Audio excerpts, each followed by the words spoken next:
Ce qui est intéressant dans les métiers d'art, je crois, et de temps en temps on l'oublie parce qu'on le voit surtout comme l'expression personnelle de quelqu'un,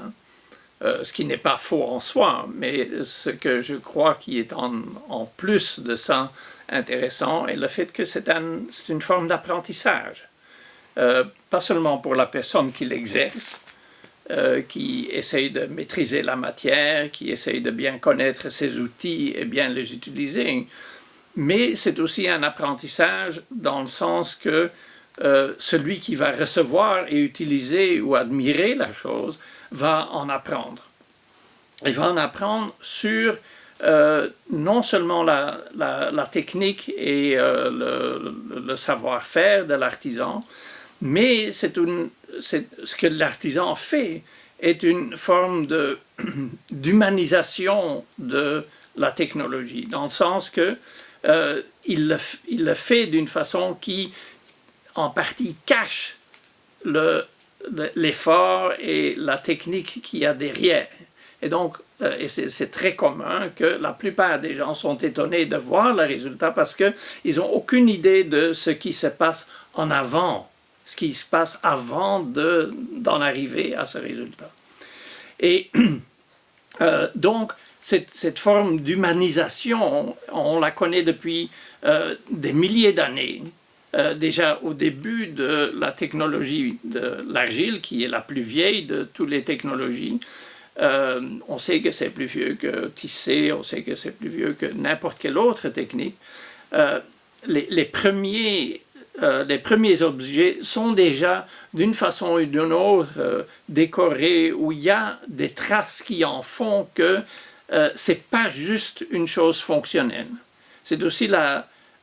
l'artisan fait toujours un effort pour le mettre dans un contexte qui est le contexte culturel dans lequel il va être utilisé, c'est-à-dire le quotidien de tous et chacun. Et ça, l'inverse de ça, donc quand il arrive des nouvelles technologies, ce qui est intéressant aussi, c'est de voir comment l'artisan, en s'appropriant ces technologies, en faisant des expériences pour voir jusqu'où ça peut mener, ce que ça peut nous donner comme possibilité, que dans ce sens-là aussi, il commence à jouer ce rôle de quelqu'un qui traduit la technologie pour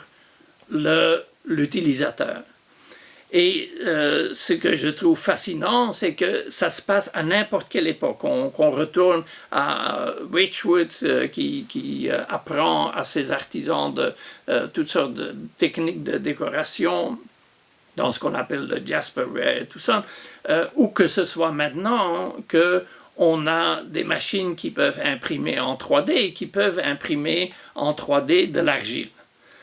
Et ce n'est pas quelque chose qui nous semble, c'est pas quelque chose qui est évident en soi, parce que par un réflexe très naturel, on essaye d'abord de faire les choses qu'on connaît déjà, parce que ces choses-là rentrent très bien dans notre culture. Et ce qui me passionne, et c'est ça un peu le thème de